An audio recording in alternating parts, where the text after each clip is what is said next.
اعوذ باللہ من الشیطان الرجیم بسم اللہ الرحمن الرحیم الحمدللہ رب العالمین والعاقبۃ للمتقین والصلاة والسلام علی سید الانبیاء والمرسلین سیدنا و نبینا و شفیع ذنوبنا و طبیب قلوبنا بالقاسم محمد وآلہ الطیبین الطاہرین المعصومین ولعنۃ اللہ علی اعدائہم اجمعین اما بعد فقد قال امیر المؤمنین علی بن ابی طالب علیہ السلام بسم اللہ الرحمن الرحیم صدر العاقل صندوق سرہ والبشاشۃ حبالۃ المودہ والاحتمال قبر العیوب باواز بلندتر صلوات اللہم صلی اللہ محمد و علی محمد۔ ناظرین گرامی قدر سامعین محترم السلام علیکم ورحمۃ اللہ۔ آمد کے ظہور آن لائن کلاسز کی جانب سے درس نہج البلاغہ کے عنوان سے آپ عزیزان کی بارگاہ میں حاضر ہوئے ہیں۔ نہج البلاغہ میں امیر کائنات امیر المؤمنین علی بن ابی طالب علیہ السلام نے وہ حکمتیں وہ کلمات نورانی ہمارے لیے بیان کیے ہیں جن کو ہم پڑھ کر اپنی دنیا بھی سنوار سکتے ہیں تو آخرت بھی سنور جائے گی۔ میں ہر بار آپ عزیزان کی بارگاہ میں یہ عرض رکھتا ہوں کہ کوشش کریں نہج البلاغہ کو پڑھیں، مطالعہ کریں اور اس پر عمل کریں۔ دنیا کی تمام کتب جہاں پڑھی جاتی ہے وہاں اس نہج البلاغہ کو بھی پڑھا جائے۔ نہج البلاغہ میں امیر کائنات نے جو کائنات کی خلقت کا راز بیان کیا ہے، مخلوق کی تمام اشیاء کی خلقت کے بارے میں واضح انداز سے بیان کیا ہے۔ نہج البلاغہ میں جو ہے ہم کو خدا کی معرفت کے کلمات ملتے ہیں، نبی کی معرفت کے کلمات ملتے ہیں، امام کی اطاعت کیسے کرتے ہیں نہج البلاغہ سے ہم سے ملتا ہے۔ نہج البلاغہ میں ہم کو علوم سیاست ملتا ہے، نہج البلاغہ میں ہم کو تمام دنیا کے جو بھی علوم ہیں وہ نہج البلاغہ میں امیر کائنات نے بیان کیے ہیں۔ کوشش کریں نہج البلاغہ کا مطالعہ کریں، خود عمل کریں، تمام مومنین تک بھی یہ پیغام پہنچائیں۔ مولا کائنات نے نہج البلاغہ کے حکمت نمبر 5 اور 6 میں ارشاد فرماتے ہیں کہ صدر العاقل صندوق سرہ، فرماتے ہیں عقل مند کا سینہ اس کے رازوں کا مخزن ہوتا ہے۔ سب سے پہلے اس کو ہم وضاحت کریں گے۔ مولا کیا فرماتے ہیں؟ عقل مند کا سینہ اس کے رازوں کا مخزن ہوتا ہے۔ آگے فرماتے ہیں اور کشادہ روئی محبت اور دوستی کا پھندا ہے، اور تحمل و بردباری عیبوں کا مدفن ہے۔ آگے مولا فرماتے ہیں جو شخص اپنے آپ کو بہت پسند کرتا ہے وہ دوسروں کو جو ہے ناپسند ہو جاتا ہے دوسروں سے۔ فرماتے ہیں صدقہ کامیاب علاج ہے، اور حکمت نمبر 6 میں مولا فرماتے ہیں جو دنیا میں جو بھی بندے اعمال انجام دیتے ہیں قیامت کے دن آخرت میں ان کی آنکھوں کے سامنے یہ اعمال وہ بندہ دیکھے گا۔ آئیے اس حکمت کی تھوڑی وضاحت کرتے ہیں آپ عزیزان کی بارگاہ میں۔ مولا نے جو سب سے پہلا نقطہ ارشاد فرمایا ہے کہ صدر العاقل صندوق سرہ، فرماتے ہیں عقل مند کا سینہ اس کے رازوں کا مخزن ہوتا ہے۔ خداوند متعال نے جو مخلوقات کو خلق کیا ہے، چاہے جو بھی ہوں، چاہے انسان ہو، حیوان ہو، پرندے ہو، یا جو بھی چیز کائنات میں ہے وہ ایک دوسرے سے الگ دکھتی ہے، اس میں فرق ہے۔ کیوں؟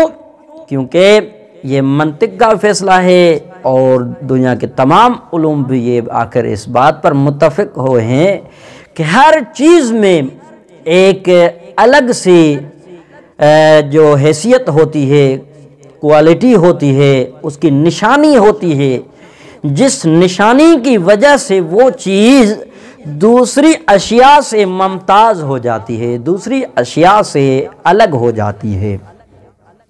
تو ناظرین محترم، جس طرح خداوند متعال نے حیوانوں کو کیا ہے صرف خواہش دی ہے، انہیں عقل نہیں دیا ہے، فرشتوں کو صرف عقل دیا ہے، اسے خواہش نہیں دی ہے، لیکن انسانوں کو عقل بھی دی ہے اور خواہش بھی دی ہے۔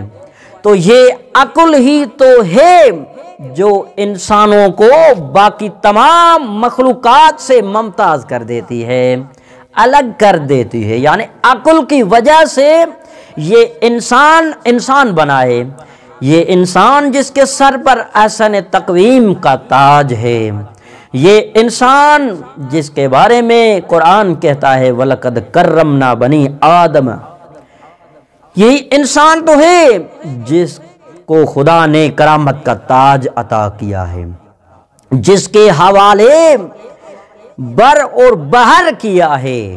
یہ انسان ہی تو ہے جس کے لیے خدا نے پاک و پاکیزہ رزق کا بندوبست کیا ہے۔ یہ صرف انسانوں کی کیا خوش قسمتی ہے کہ خدا نے انسانوں کو اتنی فضیلت والا بنایا ہے۔ ناظرین محترم، یہ انسان کی فضیلت ہے کہ خدا نے انسانوں کو عقل دیا ہے۔ عقل کی وجہ سے جو ہے خداوند متعال انسانوں کو الگ کر دیتا ہے۔ یہ عقل ہی تو ہے جس کی بنیاد پر جو انسان ممتاز ہوتا ہے حیوانوں سے، پرندوں سے، چرندوں سے، دوسری تمام اشیاء سے، اس عقل کی وجہ سے جو ہے ممتاز ہوتا آتا ہے۔ اچھا، تو عقل انسان کو ملی ہے، حیوانوں کو نہیں ملی، پرندوں کو نہیں ملی، کسی اور مخلوق کو نہیں ہے۔ عقل صرف انسانوں کو اور فرشتوں کو ہے، اور شریعت بھی عقل مندوں سے ہی اعمال کی تقاضا کرتی ہے کہ جو عقل مند ہوں گے وہی اعمال نیک انجام دیں گے، وہی غور و فکر کریں گے، وہی سمجھیں گے کہ یہ کائنات کیا ہے، میری خلقت کا ہدف کیا ہے، میری خلقت کا مقصد کیا ہے۔ یہ صرف عقل مند ہی تو سوچے گا کہ خدا نے مجھے کیوں خلق کیا ہے۔ ناظرین محترم، عقل مندوں سے ہی شریعت مخاطب ہے، غیر عقلوں سے نہیں ہے۔ انسانوں میں بھی جن کو عقل ملی ہے ان سے شریعت کی تقاضا کی جاتی ہے۔ مثال لے لیجئے، مثلا چھوٹا بچہ ہے، اس کی عقل سالم ابھی تک نہیں ہوئی، اس کے اوپر کوئی بھی احکام لاگو نہیں ہوتے، اس پر کوئی واجبات، کوئی محرمات نہیں ہوتے۔ کیوں؟ کیونکہ اس کی عقل سالم نہیں ہے، وہ ابھی چھوٹا بچہ ہے، اسی لیے۔ یا مثلا کوئی پاگل ہوتا ہے تو اس سے بھی شریعت جو ہے احکامات کی تقاضا نہیں کرتی۔ تو اس قول میں امیر کائنات نے کیا فرمایا؟ صدر العاقل صندوق السر ہی، فرماتے ہیں عقل مندوں کا جو ہے سینہ اس کے رازوں کا کیا ہے مخزن ہوتا ہے۔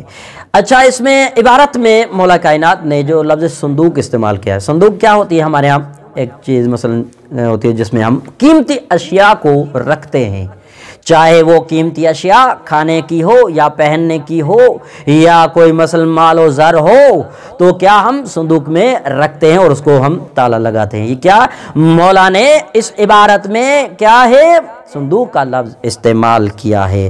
تو اچھا، جس طرح ظاہری مادی اشیاء کو ہم صندوق میں جمع کرتے ہیں، رکھتے ہیں تاکہ کوئی چور اسے چرا نہ لے جائے، کوئی اور اسے نقصان نہ پہنچائے، اسی طرح عقل مندوں کا سینہ کیا ہے وہ اس صندوق کا مثل ہے، جو اس صندوق میں عقل مند کیا کرتا ہے، اس راز کو جو ہے رکھتا ہے، کسی کے سامنے عیاں نہیں کرتا، ظاہر نہیں کر سکتا۔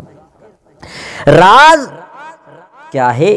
یعنی خصوصاً معاشرے ہم دیکھتے ہیں، راز ایک ہوتا ہے خود اپنا راز، اس کے بارے میں کافی روایات جو ملی ہے، اپنا راز بھی کسی کو مت بتاؤ، شاید وہ کبھی تم کو نقصان پہنچائے، یعنی راز جو ہے اپنا ہو وہ کسی کو مت بتاؤ۔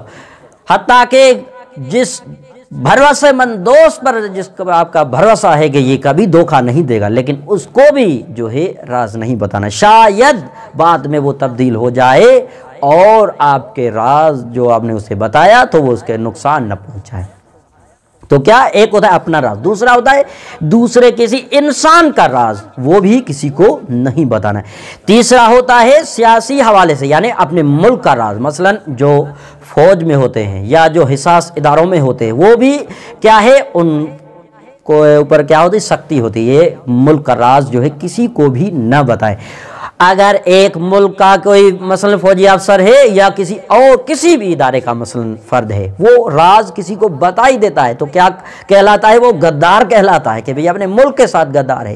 اسی طرح کو اپنا راز بھی کسی کو بتائے گا وہ اپنے آپ سے غدار ہے، کسی دوسرے کا راز کسی کو دوسرے کو بتائے گا وہ دوسرے کا غدار ہے۔ تو کیا ہے، اپنا راز ہو یا کسی غیر کا ہو یا ملک کا راز ہو، کسی کو بتانا نہیں۔ یہ کیا ہے، راز کو راز ہی رہنے دیجئے، کسی کو بتانا نہیں۔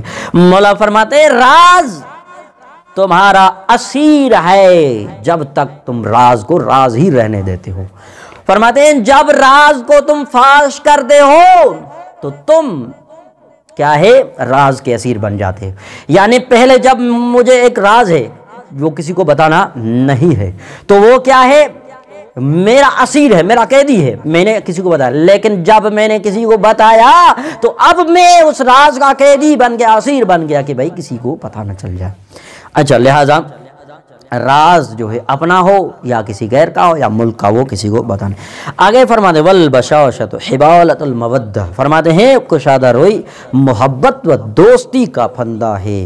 معاشرے میں دیکھتے ہیں کچھ لوگ جو ہوتے ہیں کیا ہوتے ہیں، امن پسند ہوتے ہیں، محبت پسند ہوتے ہیں کہ بھئی ہم کسی سے لڑتے جھگڑتے نہیں ہیں، محبت کا پیغام عام کرتے ہیں، امن کام عام کرتے ہیں۔ تو وہ کچھ لوگ ایسے ہوتے ہیں کہ ہمیشہ وہ جھگڑا کرتے رہتے ہیں، ہمیشہ وہ نفرتوں کا پیغام پھیلاتے رہتے ہیں، ہمیشہ وہ اتحاد کو توڑنے کی باتیں کرتے ہیں۔ تو وہ کیا، یہ دو طرح کے گروہ ہیں۔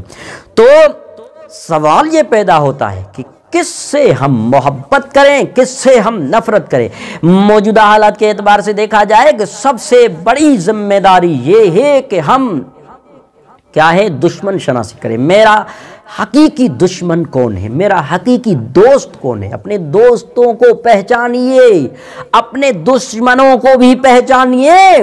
کہیں ایسا نہ ہو کہ اپنوں میں چھپے غیر ہوں اور غیروں میں چھپے اپنے بیٹھے ہوئے ہوں۔ تو ہمارے نوجوانوں کو بھی چاہیے، حالات میں آج موجودہ صورتحال یہ بنی ہوئی ہے، ہمارے مکتب تشیع کے اوپر ذمہ داری بنتی ہے، ہمارے نوجوانوں کے اوپر، ہمارے مومنین کے اوپر ذمہ داری بنتی ہے۔ آج کا یہ پیغام ضرور یاد رکھیے گا کہ ہماری ذمہ داری کیا ہے کہ ہم اپنوں کو، جو ہمارے اپنے مومنین ہیں، اپنوں کو مثل جناب علی عباس، جناب علی اکبر کے جو ہے استقبال حر کا سلیقہ سکھائیں کہ کہیں دوسروں کے لشکر سے آیا ہوا حر جو ہے وہ ہمارے لشکر میں آتا ہے تو ہم اس کا استقبال ایسے کریں جیسے جناب مولا عباس اور جناب علی اکبر نے استقبال جناب حر کیا تھا۔ اور کیا ہے، اور کیا تعلیم دینی ہے کہ جو اپنوں میں چھپے ہیں، مثلاً غیر ہیں، ان کے خلاف آواز اٹھائیں۔ تو اپنوں کی ذمہ داری کیا بنتی ہے کہ ان کو استقبال حر کا سلیقہ سکھائیں۔ اور اگر کسی یزید کے لشکر سے حرملہ آ جائے تو ان سے لڑنے، ان سے حساب بدلہ لینے کے لیے کیا ہے، جناب مختار ثقفی کا بھی درس یاد رکھنا چاہیے کہ یہ ہماری ذمہ داری بنتی ہے۔ اچھا، تو بات چل رہی تھی کس سے ہم محبت کریں، کس سے ہم نفرت کریں، ہمارا حقیقی دوست کون ہے، ہمارا حقیقی دشمن کون ہے۔ جو مولا کائنات نے فرمایا کشادہ روئی محبت اور دوستی کا فندہ ہے، یعنی اپنا کردار، اپنی روش کو ایسا بنائیے کہ جس کی بنیاد پر لوگ آپ کے گرویدہ بن جائیں، آپ کے پسندیدہ بن جائیں، آپ کو پسند کرنے والے بن جائیں، ایسا ہمارا کردار۔ تو بس ایک فارمولہ ہی آپ کو بتائی دیتا ہوں کہ ہمارا حقیقی دوست کون ہے، حقیقی دشمن کون ہے۔ امید ہے یہ آپ ضرور نوٹ کریں گے۔ حقیقی دوست وہ ہے جو خدا کی معرفت تمہیں دلائے، جو خدا سے ڈرنا تمہیں سکھائے، جو خدا کی بندگی کرنا تجھے سکھائے، وہ حقیقی تیرا دوست ہے۔ جو خدا کی عبادت کرنے کا تجھے درس دے، وہی تمہارا حقیقی دوست ہے۔ جو نبی پاک محمد مصطفیٰ صلی اللہ علیہ وآلہ وسلم کا جو ہے مطیع بننے کی کوشش کرے، وہی تمہارا حقیقی دوست ہے۔ جو جناب سیدہ فاطمہ زہرا سلام اللہ علیہا کا احترام کرنے والا ہو، سیدہ کو ماننے والا ہو، تو وہی تمہارا دوست ہے۔ جو آل محمد کو مانتا ہو، جو امیر المؤمنین سے لے کر امام زمانہ تک تمام ائمہ کی امامت تک جو ہے اماموں پر ان کی جو ایمان ہو، وہی تمہارا دوست ہے۔ تو دوستی کا فارمولہ کیا بنا کہ جو خدا کو مانتا ہو، جو نبی کو مانتا ہو، جو امام کو مانتا ہو، جو سیدہ کو مانتا ہو، وہی تمہارا دوست ہے۔ چاہے اس میں ملکی سرحدیں بھی ختم ہو گئی، اس میں ذاتوں کی قید ختم ہو گئی، اور اس میں قبیلوں کی بھی قید ختم ہو گئی، بس خدا نبی اہل بیت کا ماننے والا چاہے دنیا کے جس کونے میں بھی رہتا ہو، وہ ہمارا بھائی ہے، وہ برادران ایمانی ہے، وہ ہمارا مومن ہے، وہ ہمارا عزیز ہے، وہ ہمارا رشتہ دار ہے۔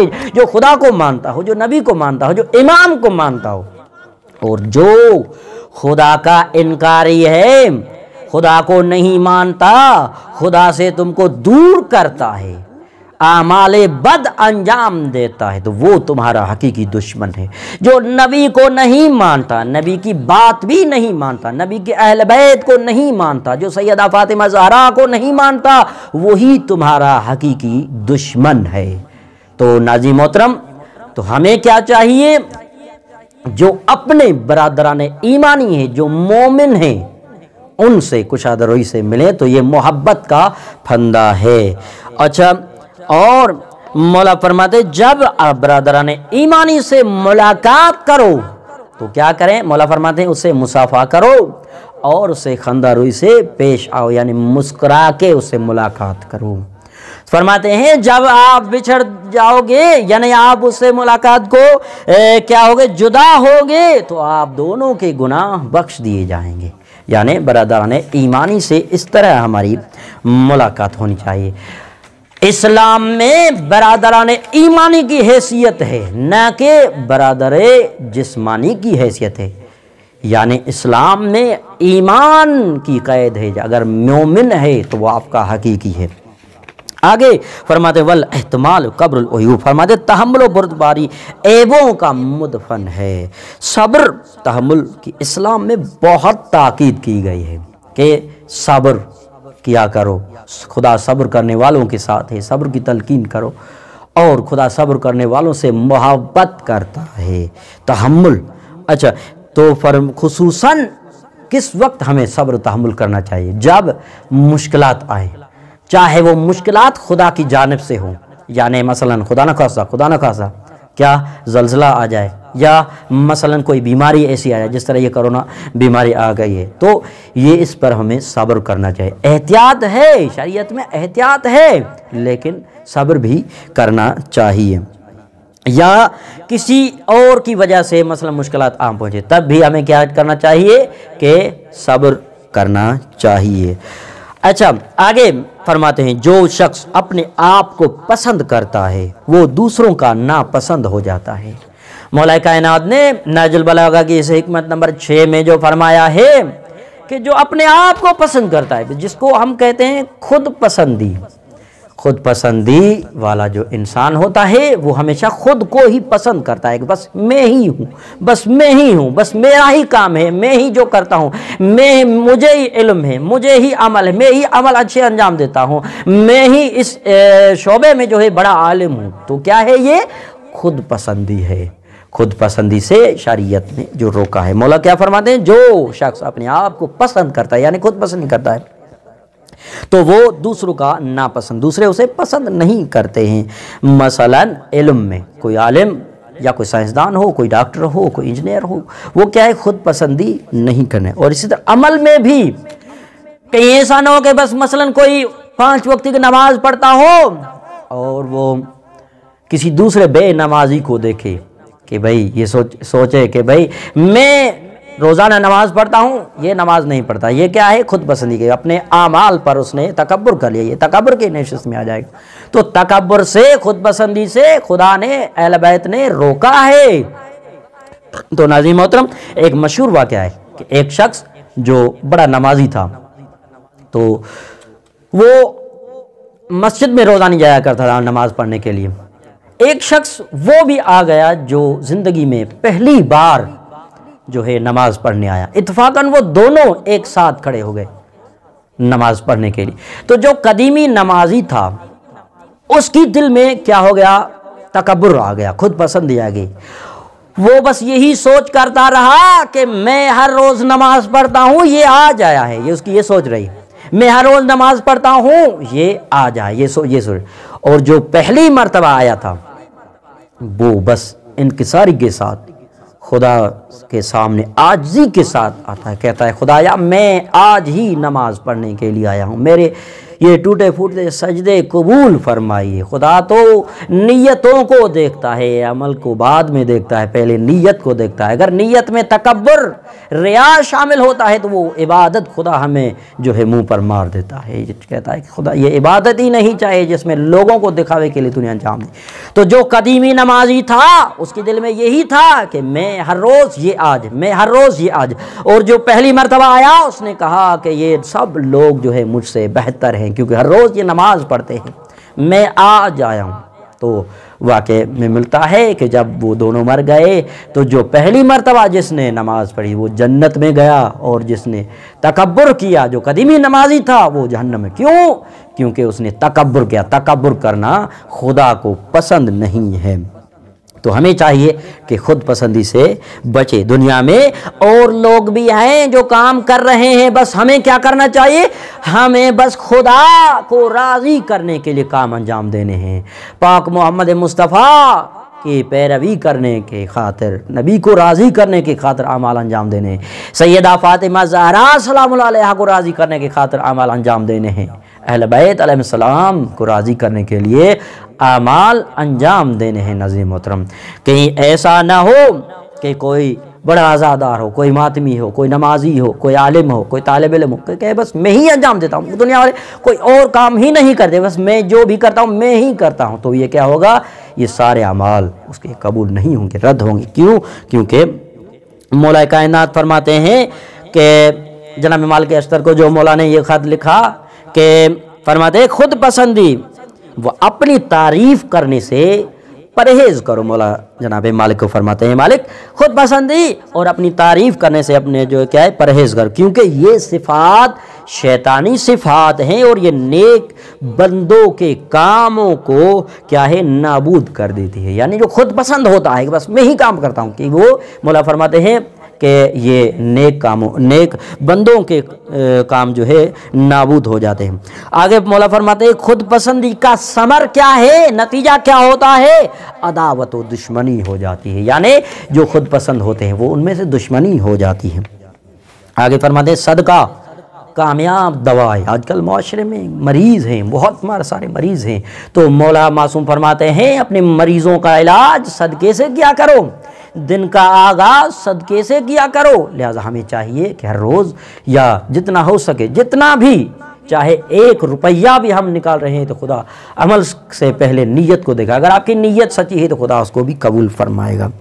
اور اگر آخر میں فرمائے دنیا کے تمام اعمال آخرت میں انسانوں کے آنکھوں کے سامنے کیا ہوں گے؟ رکھے جائیں گے، یعنی دنیا میں جو بھی ہم کام کرتے ہیں وہ کیا ہے؟ وہ ہمیں دکھائے جائیں گے، بس یہی کام ہے۔ تو ناظرین محترم، ہم دنیا میں چاہے نیک کام کرتے ہیں یا خدا نخواستہ برا کام کرتے ہیں تو یہ سارے اعمال قیامت کے دن ہم سب کے سامنے مجسم بن کے آئیں گے کہ دنیا میں تو نے کیا کیا۔ تو ہمیں چاہیے کوشش کریں نیک اعمال انجام دیں، اپنے آپ کو برائیوں سے بچائیں، اپنے لوگوں کو، اپنے معاشرے کو، اپنے تمام مومنین کو برائیوں سے بچائیں، خاص طور پر خصوصاً وہ برائیاں جو معاشرتی برائیاں ہیں جو پورے معاشرے کو تباہ و برباد کر رہے ہیں، ان کو جو ہے ختم کرنے کی کوشش کریں۔ والسلام علیکم ورحمۃ اللہ وبرکاتہ۔